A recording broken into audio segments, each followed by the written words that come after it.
Provocação Histórica.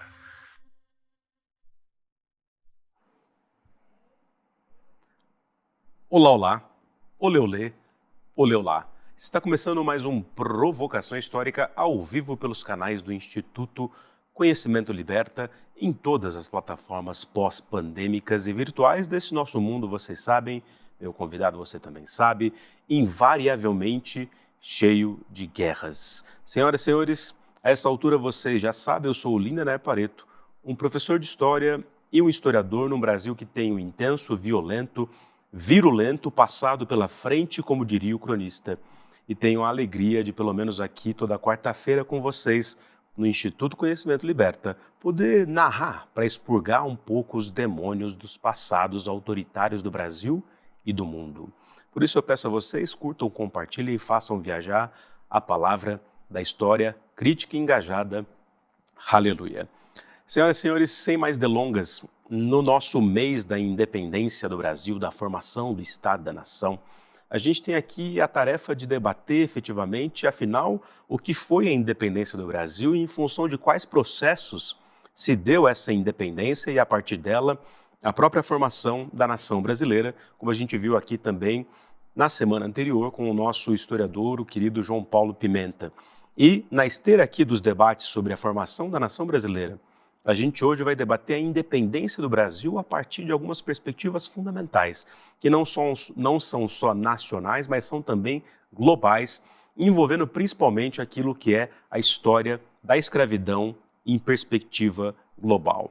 E para debater hoje aqui isso conosco, na formação do Estado brasileiro, na formação da política do Brasil no século XIX, eu tenho a alegria de receber mais uma vez no Provocação Histórica o especialista em história da escravidão no século XIX, mas também em perspectiva global, um historiador de mão cheia, inclusive premiado com o Prêmio Jabuti, vejam só, ele que é professor da Universidade Federal Fluminense e é um desses narradores imprescindíveis, já intérpretes do Brasil, por que não? Senhoras e senhores, recebam aqui no palco do Provocação, Thamis Parron, seja muito bem-vindo, meu caro Thamis. Obrigado por ter Lina. voltado. Já pode pedir música também. Terceira vez, é verdade. Duas online agora, não, uma online, uma no podcast, né? E agora aqui no estúdio mais glorioso. É verdade. Obrigado, Lindener, pelo convite. Eu sempre acho importante essas conversas com você, não pelo que tenho a dizer, mas pelo tipo de reflexão a que a gente chega espontaneamente nas conversas com você e nesse espaço que você criou. É isso. Você disse uma vez que o Provocação Histórica nasceu num momento de crise, né? No auge da pandemia, todo mundo desesperado. Crítica e crise, né? Você sempre trabalha nessa chave também, né? É uma boa colocação mesmo. Você sabe que uma das formas de interpretar crise é, em vez de vê-la como um momento, simplesmente, vê-la como a conjuntura em que o tempo longo, aquele que geralmente demora a passar, se aproxima do tempo curto e fica ao alcance da mão. E na crise, uma ação singular, que em tempos normais não levaria à modificação da estrutura de previsão do tempo, do presente, leva a grandes transformações. Nesse sentido, o seu programa foi um achado. Aí, ó, viu? Olha esse corte aqui para o Provocação Histórica. Eu sempre trago o Thames aqui, que ele é um narrador brilhante, ele faz cada frase é uma sentença assim daquelas que você pode enquadrar aqui. É amigo de longa data, dá nisso a gente fica, né, floreando aqui. Mas, por falar nisso, né, então o grito do Ipiranga, que só foi, digamos, monumentalizado tempos depois, é um desses episódios, né, em que a mão alcança uma certa transformação, mas que está numa cadeia maior de episódios. Então vamos falar do que interessa. Estou aqui com o livro A Política da Escravidão no Império do Brasil, que foi a dissertação de mestrado do Thames, e a dissertação que depois virou livro, como vocês estão vendo, e foi premiada em 2011 com o Prêmio Jabuti de Melhor Livro de Ciências Humanas.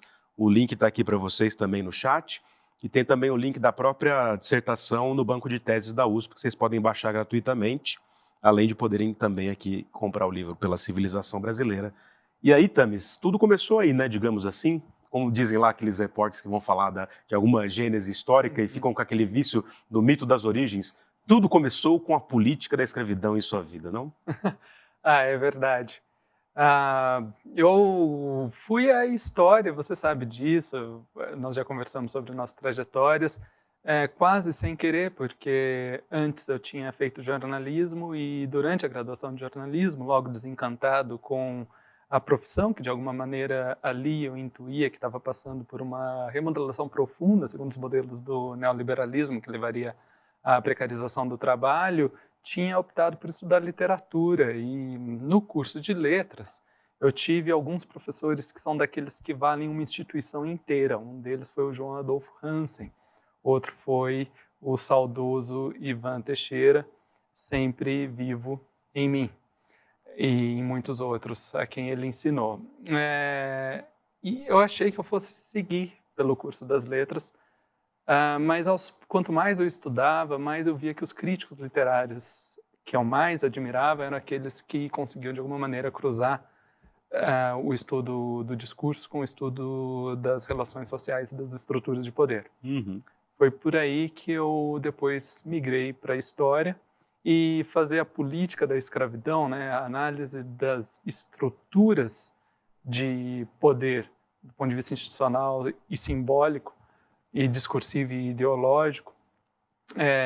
Enfim, é um projeto que me tomou quase que naturalmente, tendo eu feito esse itinerário antes, né? Fascinante. Então, vamos lá, né? O que a independência do Brasil em 1822 tem a ver com essa escravidão?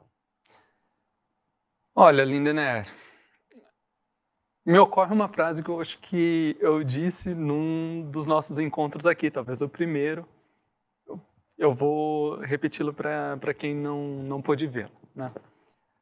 A escravidão, Lindener, é na história do Brasil o que o rio Nilo é na história do Egito. É o seu começo, o seu meio e o seu fim. Sem ela, você não entende nada do que aconteceu entre nós. Seria diferente no processo de independência do nosso país? Não, não seria. E, no entanto, o que se aprende nas escolas, o que se escreve nos livros didáticos ainda é insuficiente a esse respeito. E aí você, no fim das contas, tenta desvendar essas camadas, essa névoa, por falar em névoa no Brasil, em São Paulo, né? As queimadas, tenta desbastar essas camadas para entender que ela foi uma instituição fundante desse Estado em construção, né? Porque a política que consagrou a escravização da pessoa pela pessoa, de um ser humano por outro, aqui no Brasil, é também, por ser uma política exitosa, bem-sucedida, uma política de desmemória. Então, ela se constrói desconstruindo seus rastros e vestígios. Uhum. E quanto mais eficiente, eficaz, mais triunfante ela é no plano dos fatos, mais ela paga a si mesma no plano do discurso. E é por isso que ela é, ao mesmo tempo, tão importante e tão invisível no nosso processo de independência. Isso é impressionante. Então, isso explicaria, entre outras coisas, não só a democracia racial, né? Mas como a república depois vai ser proclamada sem resolver um problema que continuou depois da abolição em 1888. A gente vai entrar nesse assunto mais para o final, mas acho que pensando também nessa instituição da escravidão na formação do Brasil, né? E nesse processo que envolve a vinda da família real em 1808. Aí lá pelo Projeto Querino, todo mundo ficou sabendo, inclusive a própria Inaí Lopes dos Santos foi uma das consultoras históricas, que o lugar onde vai morar a família real quando chega no Rio de Janeiro é o casarão de um traficante. Essa figura do traficante de seres humanos no Brasil é um negócio impressionante. Acho que explica tudo, como você falou, né? O nosso Rio Nilo é a escravidão, né? Exatamente. Bom, um abraço aí, Inaí, por sinal. Enfim, espetacular historiadora. Você tem razão, Lindener. Você sabe que quando o Brasil estava publicando seu Manifesto às Nações Amigas, né, que equivale à nossa Declaração de Independência, em 1822, praticamente no mesmo dia, zarpava um navio negreiro em direção à África. Aí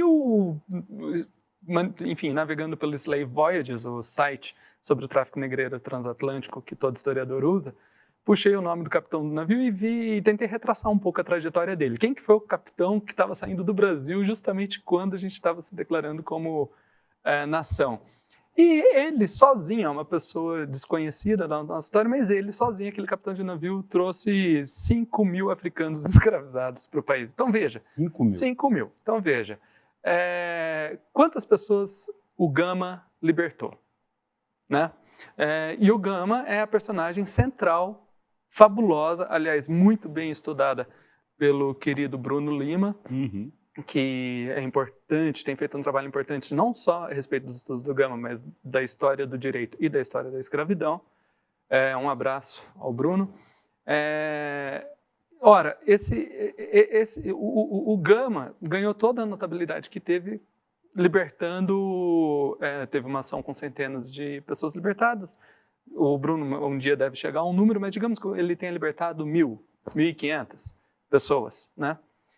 E esse anônimo trouxe só 5 mil. O que significa que uma pessoa que traga 5 mil seja anônima e uma pessoa que libertou 1/5 seja tão conhecida? Aquilo que eu estava dizendo. Toda a política bem sólida, estabelecida e exitosa apaga seus vestígios. Impressionante, né? Então, são uma série de apagamentos que dá para rastrear e que seu trabalho, entre outros, o do Bruno também, começam a, né, jogar aquele pozinho assim, em que as marcas começam a aparecer. Então, começando, por exemplo, pela Revolução Liberal do Porto. O que ela tem a ver com a escravidão? Nossa, a Revolução Liberal do Porto tem tudo a ver com a escravidão. Mas talvez, para entendê-la, será que não dá para a gente falar da vinda da família real para cá? Porque a Revolução Liberal do Porto, de alguma maneira, deriva disso. E a própria vinda da família real para cá teve a ver com a escravidão. Fugindo no Napoleão, mas também é uma estratégia genial de preservar a unidade portuguesa diante da Era das Revoluções. Essa unidade, desde lá, já reivindicava a continuidade de uma diplomacia da escravidão, né? É isso. É exatamente isso. Vamos lá. A vinda da família real para cá, em 1808, como que ela é aprendida nas escolas? Como consequência do famoso bloqueio continental europeu que a França impôs contra a Inglaterra em 1806. Para ser exato, em 21 de novembro de 1806.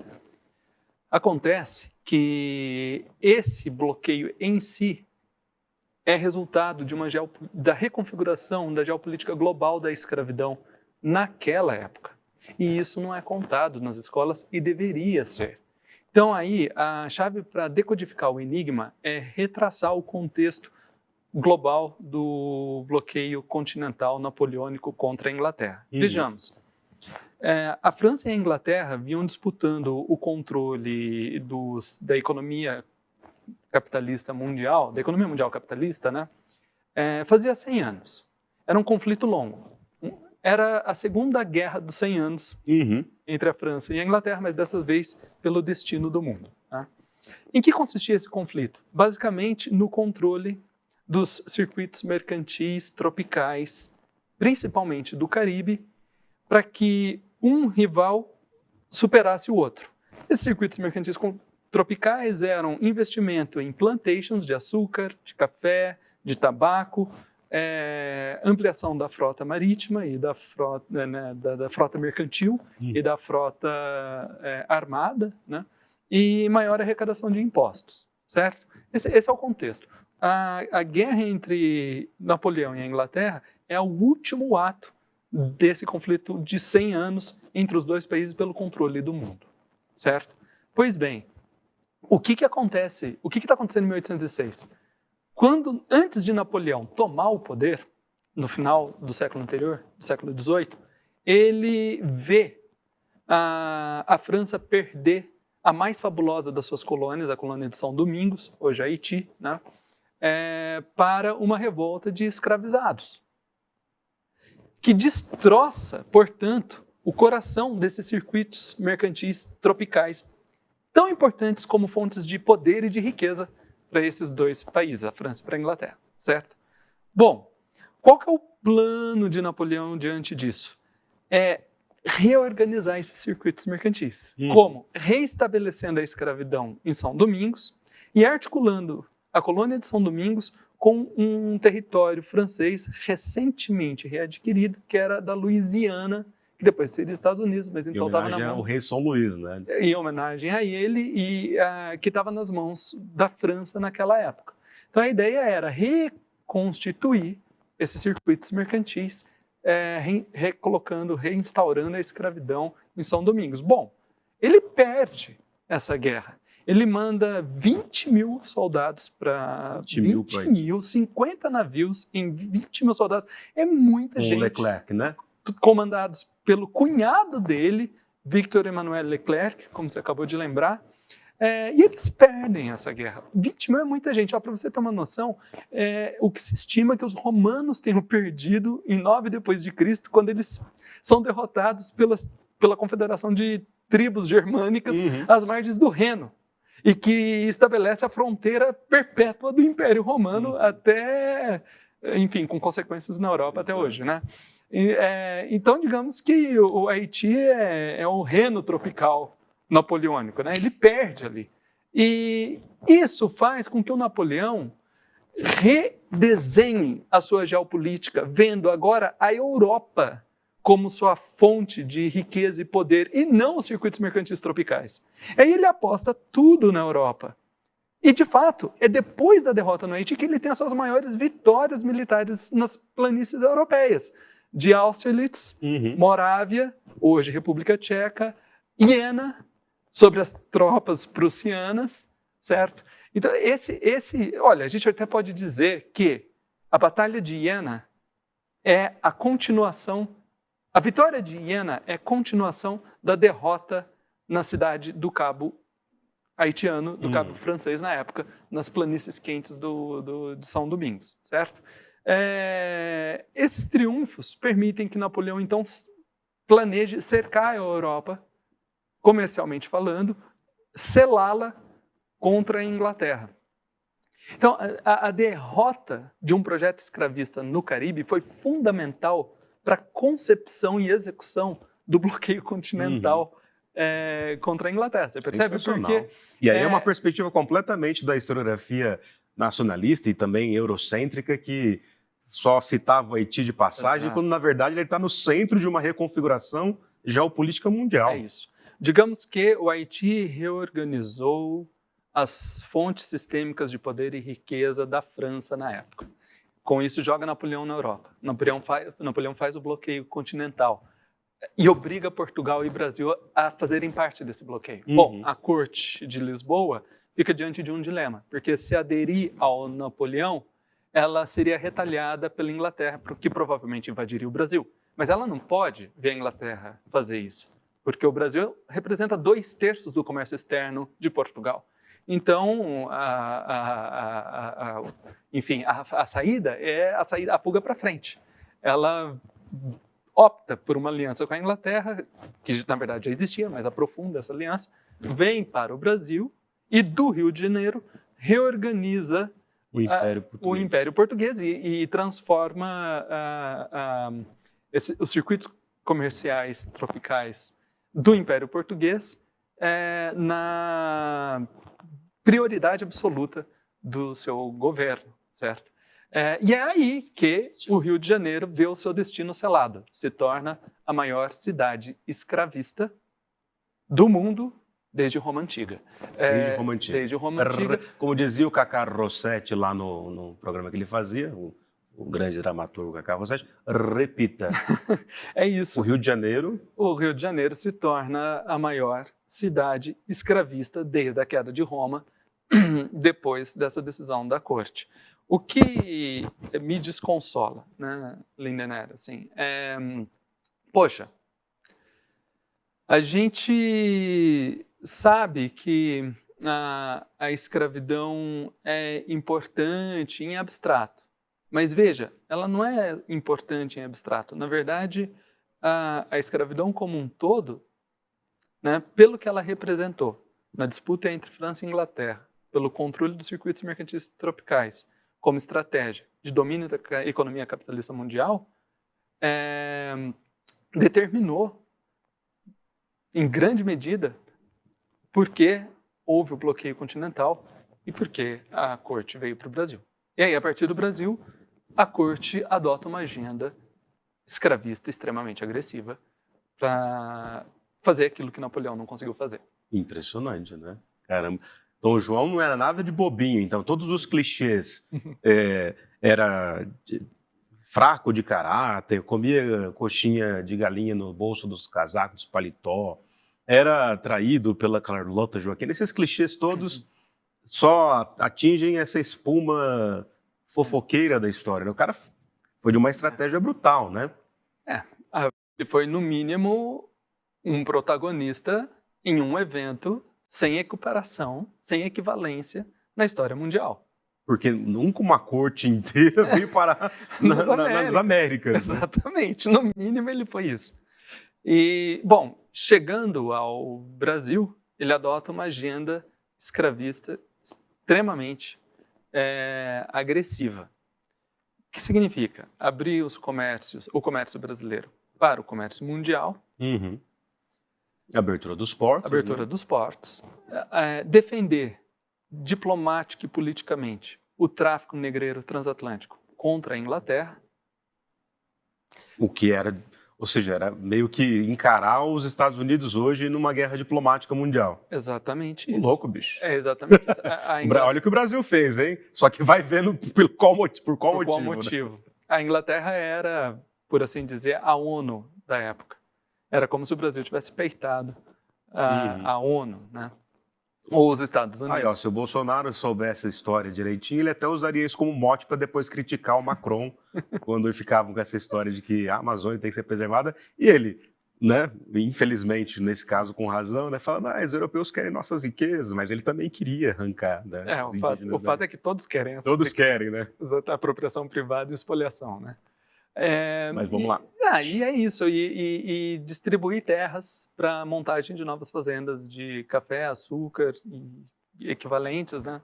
Como no Vale do Paraíba, Paulista e Fluminense. Que é o início dessa marcha do café. Que é o início da marcha do café, certo? Bom, diante disso, a corte ela dispensa, ela adota esquemas táticos diferentes para cada uma dessas questões. Em relação ao livre comércio, ela cede tudo que a Inglaterra pede. E a Inglaterra pede esse livre comércio. Por quê? A Inglaterra atende ao lobby manufatureiro da região de Manchester, que precisa da abertura de novos mercados. O mesmo lobby que está pedindo a abertura do Brasil pede a abertura da Índia, que está sob o monopólio da Companhia da Índia, né, oriental. E a Inglaterra pressiona o Brasil. Bom, a estratégia da Cordianina aí a gente cede tudo, porque é nosso interesse também. Agora, em relação ao tráfico negreiro, a Inglaterra também está atendendo a um lobby, ao lobby do Caribe britânico. A Inglaterra tinha abolido o tráfico para o Caribe britânico e prometido ao senhoriato caribenho, inglês, principalmente da Jamaica, que ela lutaria pela abolição do tráfico no mundo inteiro para que os fazendeiros dos diversos impérios competissem em pé de igualdade nos mercados globais de produtos tropicais. Uhum.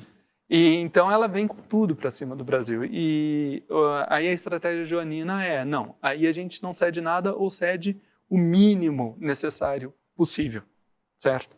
Esse é o esquema, é como as coisas funcionam, né? Acontece que esse impasse entre Inglaterra e Brasil cria um problema para Portugal e para a economia portuguesa. Porque os investidores de Lisboa, digamos, os Faria Limers da época, lá em Lisboa, se veem prejudicados pela perda do monopólio do comércio do Brasil. Eles estão, durante alguns anos, invadidos por tropas napoleônicas. E, de fato, o comércio entre Portugal e Brasil cai para cerca de 20% a 25% do que tinha sido. Então, é realmente um baque generalizado, né? E aí, o que eles começam a fazer? Eles pedem a inversão da política externa luso-brasileira. Eles pedem que Portugal readquira o controle sobre o comércio do próprio império e ofereça, em troca, o fim do tráfico negreiro. E aí é espetacular, porque essa demanda chega no Rio de Janeiro E tem um documento no Arquivo Nacional que é fabuloso, de um dos conselheiros, daquelas pessoas que circulam na corte e emitem pareceres, né? E esse documento é um parecer a essa pergunta: o que nós devemos fazer? Atender a essa demanda de Lisboa ou continuar protegendo o tráfico negreiro? Essa é a pergunta do documento. E o parecer inteiro é dizendo que não, que o futuro do Império Português está na proteção política do tráfico negreiro.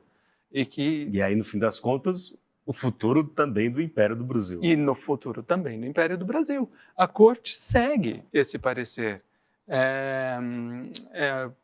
Enfim, é uma coisa realmente espetacular esse texto. Esse texto deveria estar reproduzido em muitos materiais didáticos, entende? Porque dá para ver bem ali o programa, o que tem que ser feito. Bom, diante disso, a comunidade mercantil de Lisboa começa a financiar a imprensa fora de Portugal, porque em Portugal havia censura, para criticar a corte no Brasil. Isso envolve o Correio Brasiliense Não necessariamente o Correio Brasiliense, mas vários portugueses que estão na Inglaterra recebem dinheiro dessa comunidade mercantil, né, desses negociantes, para criticar a corte. E, basicamente, o discurso é o seguinte: olha, se a gente não conseguir reequilibrar os acordos com a Inglaterra, entregando o tráfico e readquirindo o controle sobre o comércio imperial, a única saída é repactuar os fundamentos políticos do Império Português por uma constituinte. Então, e é isso que eles fazem. Em 1820 é isso que eles fazem. Então, veja. A Revolução Liberal do Porto. A Revolução Liberal do Porto, que é o início da nossa independência. Veja, desse ponto de vista, o tráfico negreiro é elemento chave nas origens do processo constitucional brasileiro. Porque o não entendimento sobre ele entre negociantes portugueses e atores brasileiros ou radicados no Brasil, que leva à proclamação da Constituinte. A proclamação da Constituinte em 1820. Ah, sim, ainda no Porto, que vai chamar os deputados, inclusive das províncias, do que a gente daqui a pouco vai chamar de Brasil independente, né? Mas, enfim, então vai Cipriano Barata, os irmãos Andrada, não é isso? É isso. Vai o Feijó também, tem um grupo de deputados vindos do Brasil, que são súditos do rei de Portugal ainda, mas que, né, nascidos aqui, já desconfiam e alguns deles já fecham com essa linha da escravidão, é isso? Nas cortes de Lisboa é muito claro o que a maioria dos deputados acaba fazendo na prática. Não é tão claro do ponto de vista do discurso, embora também dê para identificar o que eu vou dizer agora. Veja, em toda experiência constitucional atlântica, se impôs um mesmo desafio. E qual foi esse desafio? Estabelecer um regime político comum para comunidades políticas cindidas por clivagens sociais muito grandes. Alguns territórios que não conheciam a escravidão faziam parte da mesma comunidade política que outros territórios baseados na escravidão. Eu gosto de chamar essas comunidades políticas de comunidades bissocietárias. Por quê? Porque são comunidades que têm formações sociais baseadas na escravidão, formações sociais baseadas em outras formas de regulação do trabalho. O grande desafio aí é encontrar uma fórmula política comum que satisfaça e dê conta das contradições desses dois tipos de formação social. Isso acontece no Império Francês.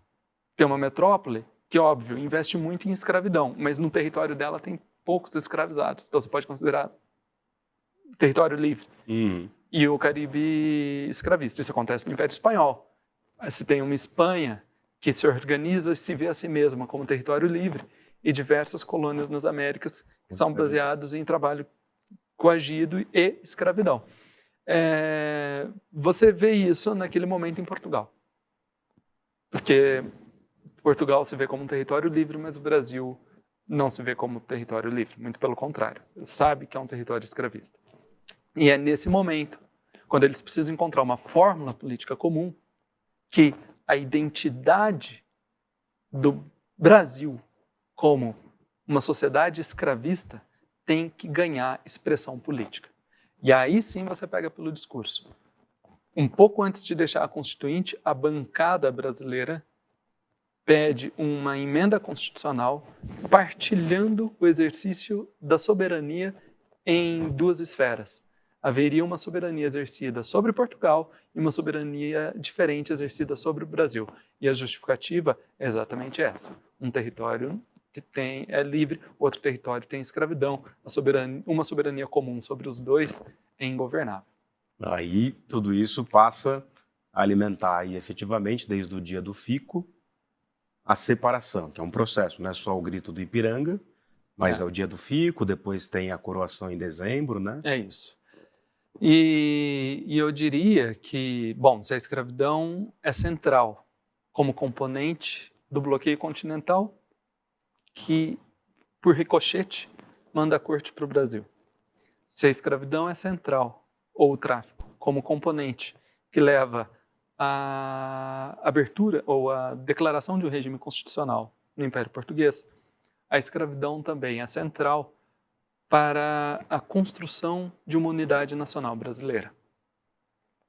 E ela é a grande costura. Ela é a grande costura. E o dia do fico é um desses dias importantes, né? É um desses momentos importantes. Mas o que está costurando tudo isso? A meu ver, o que costura tudo isso é o seguinte. Quando o Brasil se torna independente, em 1822, já fazia 50 anos que os Estados Unidos tinham conquistado a sua independência. Já fazia 20 anos mais que o Haiti tinha conquistado, não, 20 anos, né? Um pouco menos, que o Haiti tinha conquistado a sua independência. E fazia mais de 10 anos que as repúblicas espanholas estavam lutando pela sua independência. As classes proprietárias no Brasil têm uma vantagem enorme com isso, porque se a luta é uma necessidade da revolução, lutar depois dos outros é um privilégio dos contra-revolucionários, certo?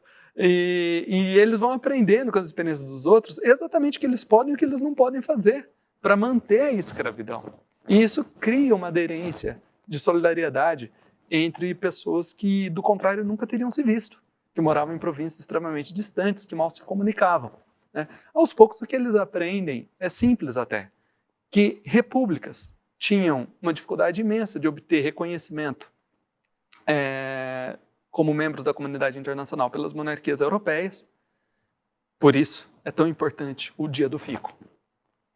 Eles tinham aprendido que repúblicas que se envolviam em guerras de independência prolongadas acabavam entrando numa dinâmica de militarização social que resultava no armamento de pessoas comuns, muitos pobres, muitos dos quais mestiços, negros, afrodescendentes, descendentes de indígenas e assim por diante. Mas também resultava numa fermentação anti-escravista, porque várias dessas pessoas tinham saído da escravidão ou visto seus pais saírem da escravidão. O armamento delas gera um empoderamento delas com repercussões anti-escravistas, e isso acabava estimulando a passagem de leis do ventre livre nos espaços que tinham lutado pela independência. Leis do ventre livre tinham passado no norte dos Estados Unidos e estavam cercando o Brasil na época da independência. A gente tem até um mapinha que depois você pode mostrar. Vamos aqui, Voz de Minha Alma, colocar aquele mapa que a gente separou aqui para o Tamis mostrar para o nosso grande público essa dinâmica da formação do Brasil em função dessa política da escravidão. Tá lá o mapa. Ó. Isso, exatamente. Esse mapa mostra Chile, 1811, né? Depois Argentina, depois Gran Colômbia, o que inclui Venezuela, Panamá, Equador, além da própria Colômbia, e por fim o Peru. Num espaço de pouco mais de 10 anos, todos aqueles lugares passam leis do ventre livre. Todos aqueles lugares passaram pela experiência republicana e todos aqueles lugares tinham conhecido uma dinâmica de militarização social que resultara no empoderamento de atores sociais e na fermentação de um anti-escravismo popular.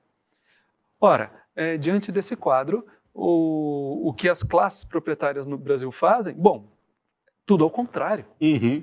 Por isso a ideia de contra-revolução? Por isso a ideia de contra-revolução, porque é um projeto claro esse. Se a República traz um problema de reconhecimento, seremos monarquia. Se uma guerra prolongada é perigosa, a gente vai fazer de tudo para ter o reconhecimento da independência o mais rápido possível. E com isso a gente asfixia o anti-escravismo popular que poderia resultar em leis de emancipação. E a estratégia que eles adotam é relativamente simples até. Ao contrário das repúblicas da América Espanhola, o Brasil tinha algo a oferecer para a ONU da época, a Grã-Bretanha, para os Estados Unidos da época, como você colocou, que as outras repúblicas não tinham: o fim do tráfico negreiro transatlântico. Eles tinham essa cartada. A Inglaterra queria muito isso. E era uma entrega que eles não fariam dentro do Império Português. Mas fora do Império Português, não tinha muita opção, você entende? Uhum. E aí eles usam o tráfico negreiro como moeda de troca. A Inglaterra quer fazer isso também. E a coisa é muito rápida. Em 22, você tem a proclamação da independência. Em 23, a Constituinte aceita entregar o tráfico em troca de um reconhecimento rápido da independência, desde que o fim do tráfico não fosse tão imediato. Em 24, a Inglaterra aceita os termos e representa o Brasil em Lisboa para reconhecer a independência do Brasil. Em 25, o Brasil tem a independência formalmente reconhecida. 3 anos. O Brasil conseguiu o reconhecimento mais rápido da independência de todos os países das Américas na era das revoluções por causa disso. Existe uma... É impressionante. É impressionante. E aí reconfigura toda aquela coisa meio clichê, né? Que o excepcionalismo, a monarquia e tal, mas você vai lá e aprofunda e mostra por quê, né? Porque quem consegue reconhecer isso não consegue entrelaçar essas coisas. E é assim que elas se entrelaçam. Existe uma leitura recorrente, segundo a qual, né, entre historiadores principalmente, né, segundo a qual a defesa política do tráfico foi crucial, decisiva para a manutenção da identidade nacional. Para a manutenção da unidade nacional.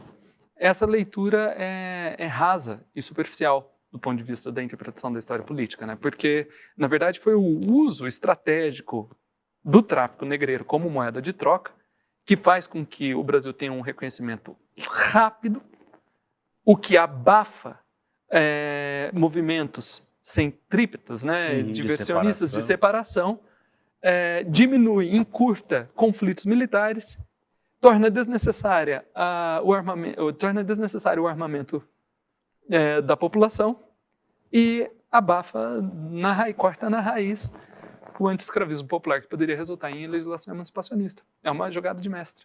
Totalmente, uma diplomacia impressionante, quer dizer, perversa ao mesmo tempo, porque ela está defendendo uma instituição milenar chamada escravidão, e no caso do Brasil, do Império Português e do Brasil, mas não só, também Império Espanhol e etc., essa escravidão negra atlântica, né, africanos escravizados. Mas antes de você dar aqui o fecho, né, o encerramento aqui dessa aula brilhante, né, sobre a independência do Brasil, pensando nessas estruturas, deixa eu dar um recado aqui para vocês do Instituto Conhecimento Liberta.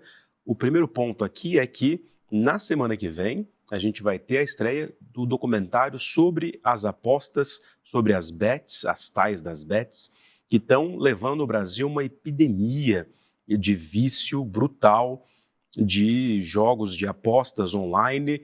Está aí, então, a estreia de um documentário original, mais um documentário original do ICL. Se inscrevam, é uma aula de lançamento gratuita, onde depois, se vocês quiserem e fazer parte e apoiar a causa do ICL, vocês vão poder assistir na nossa plataforma, se inscrevendo e assinando o ICL. Participem, se inscrevam, que vocês vão, enfim, mergulhar nesse universo tão doloroso para muitas famílias brasileiras que estão endividadas em função disso, né? A velha história do capitalismo que cria seus ritos e cultos religiosos de forma incessante, né? Para lembrar do Walter Benjamin, e as apostas fazem parte disso, né? Então, façam aqui parte da causa, não só do documentário, mas de todos os cursos livres, documentários, debates do Instituto Conhecimento Liberta, que é quem permite aqui, inclusive, entre outras coisas e causas, que a gente ouça essa aula impressionante aqui do Tamis Parron, aqui no Provocação Histórica, que daqui a pouco, em janeiro, já vai fazer 4 anos. Uau! Né? Tamis, primeiro, antes de você terminar aqui, encerrar em grande estilo, põe aqui, voz de meu amor, esse vídeo aqui, ó. A gente fez uma divulgação diferentona, engraçadinha, lá no Monumento à Independência, que você vai ter vários insights. Não deu tempo de falar com você antes, mas...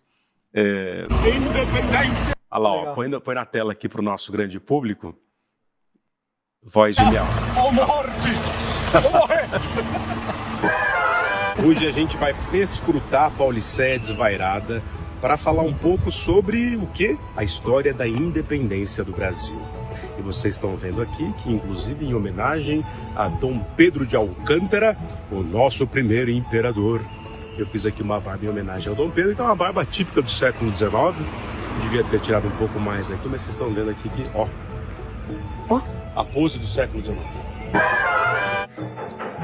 Pedro, tá aí? Você não quer dar uma entrevista pro Pedrinho aqui do século XXI? Que décadas depois está devassando a sua tumba? Dom Pedro e Dona Maria Leopoldina, que era da Áustria, primeiros imperadores do Brasil.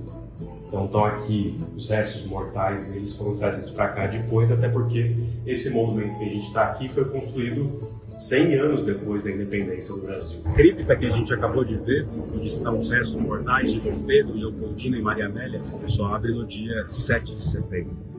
Venham visitar. Finalmente a gente está aqui diante do grande monumento à independência. Essa representação imita o quadro do Pedro Américo, que está lá dentro do museu. O fato é que passando por aqui, voltando do Porto de Santos, voltando da cidade de Santos, onde estava visitando a Marquesa de Santos e também fazendo articulações políticas, Dom Pedro, o príncipe regente, e sua comitiva de mais de 30 pessoas recebem um recado do Rio de Janeiro. Esse recado veio de José Bonifácio e de Dona Leopoldina, que era a esposa de Dom Pedro. Esses recados diziam o seguinte: Pedro, é o seguinte, as cortes em Lisboa, em Portugal, estão querendo tirar a autonomia daquilo que é esse governo regente que você está fazendo aqui no Brasil. Não era que Portugal queria recolonizar o Brasil, isso é uma inverdade, mas havia sim uma divergência entre os papéis dos deputados vindos das províncias do Brasil e os deputados portugueses europeus lá em Portugal discutindo os rumos e destinos do Brasil, depois que a família real portuguesa tinha ficado aqui durante 13 anos. Então Portugal está tentando redefinir a sua história, a sua identidade como nação e como império, mas acaba perdendo o controle sobre o sentimento nativista, ou seja, aquele sentimento que vai levar depois à própria ideia de que não somos mais portugueses, somos brasileiros em construção. O 7 de setembro, aqui no Riacho, quando ele arranca o brasão de Portugal e diz independência ou morte com a espada em riste, né, que tem toda essa história, é só um episódio num processo mais longo de separação. A gente nem sabe exatamente se ele gritou independência ou morte dessa forma. O fato é que esse recado da Leopoldina e do José Bonifácio fazem ele definitivamente falar: vamos nos separar de Portugal. Mas não foi glamouroso como a gente está vendo nessa representação aqui, né? Ele não tinha um cavalo bonito desse, ele tinha uma mula velha, ele estava com problemas digestivos, então ele tinha que ficar parando o tempo todo para ir, digamos, ao banheiro da época. Ou seja, toda essa representação aqui vem décadas depois e é uma forma de construir a monumentalidade de uma ideia de nacionalismo, né? Sabia que há décadas atrás, dando aula, já eu vim aqui com os meus alunos, já com barba de Dom Pedro, no dia da independência, no dia 7 de setembro, ficava lá nas muretas do museu, explicando para eles o que era a independência do Brasil. Independência ou morte?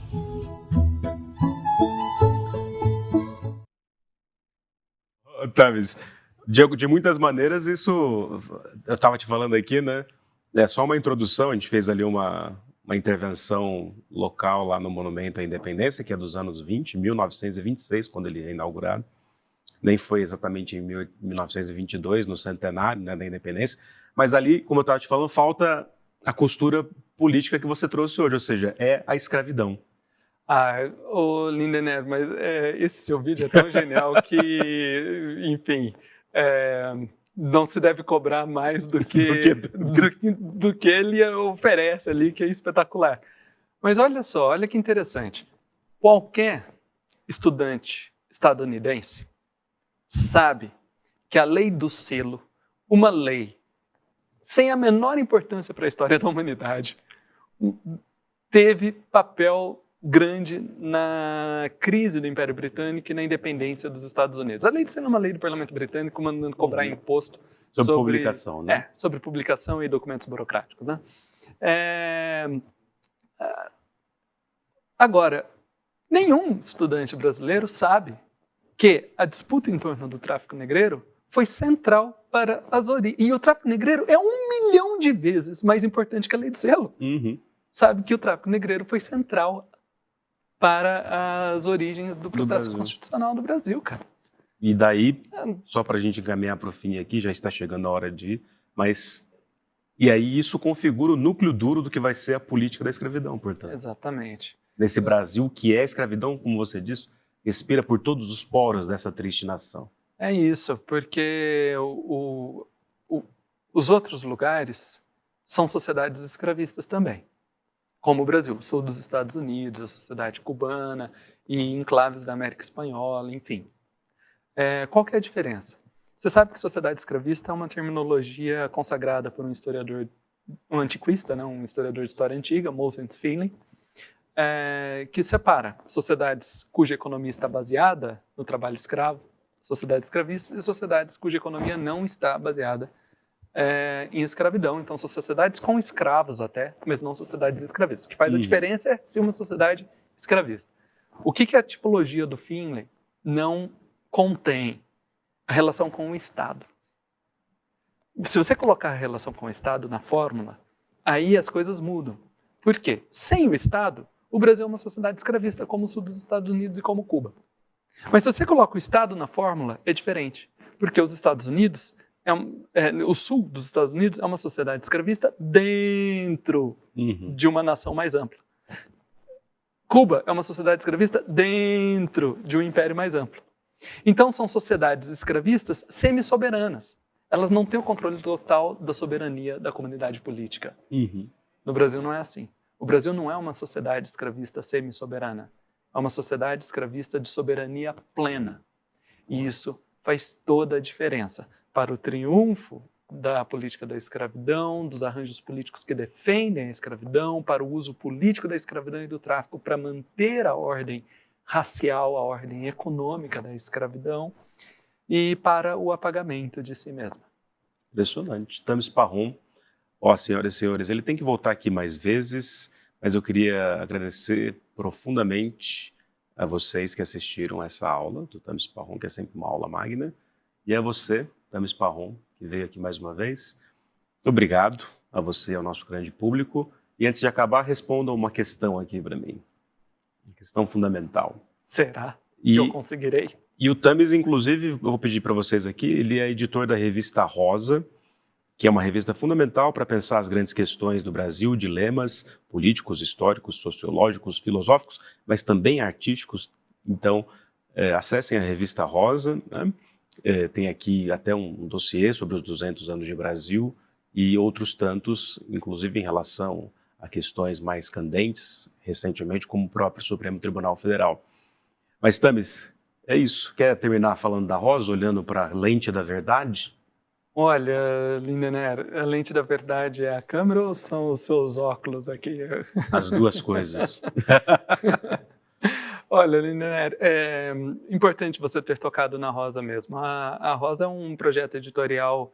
Convido que os frequentadores do ICL vejam a Rosa. Eu acho que há muita interlocução entre o material que a Rosa publica e os assuntos que vocês debatem aqui. É um espaço de articulação, de reflexão política com experimentalismo estético. Sempre, cada texto da Rosa tem um artista plástico convidado para dialogar com o texto. Isso é bacana porque, ao mesmo tempo que a Rosa oferece, né, uma reflexão de profundidade acadêmica, mas com linguagem acessível para não acadêmicos, exatamente como vocês fazem aqui.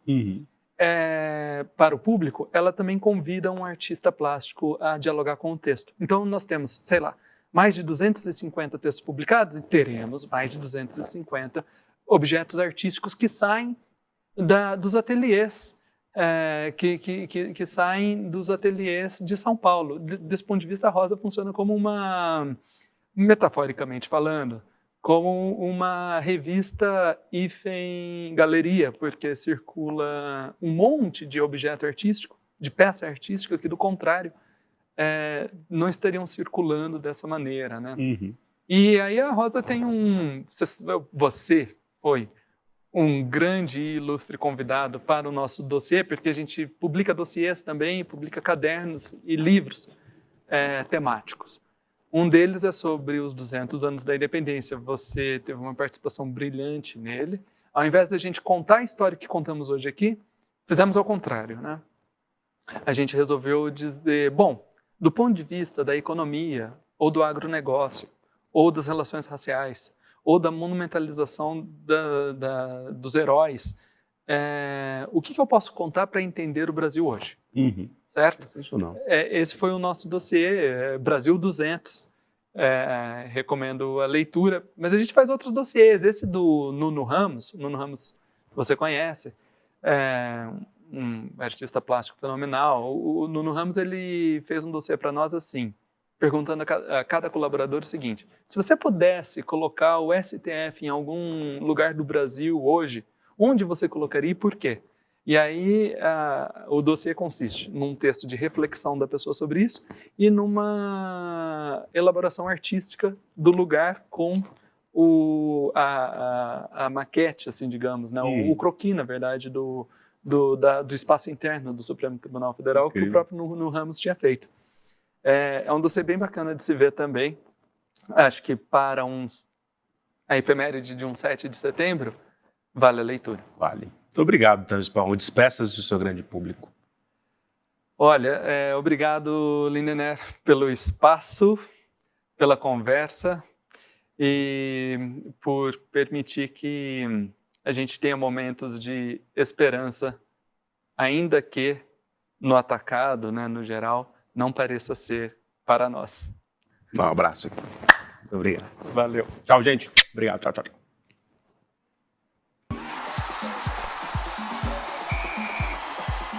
Pois é, não sou muito craque de bola não, mas eu tenho certeza que depois de você assistir eu mexendo com a bola aqui, o algoritmo da sua rede social vai te entregar uma propaganda de bet. Elas tomaram conta de tudo, dos canais de televisão, das redes sociais e também tomaram conta da vida das pessoas mais pobres do Brasil.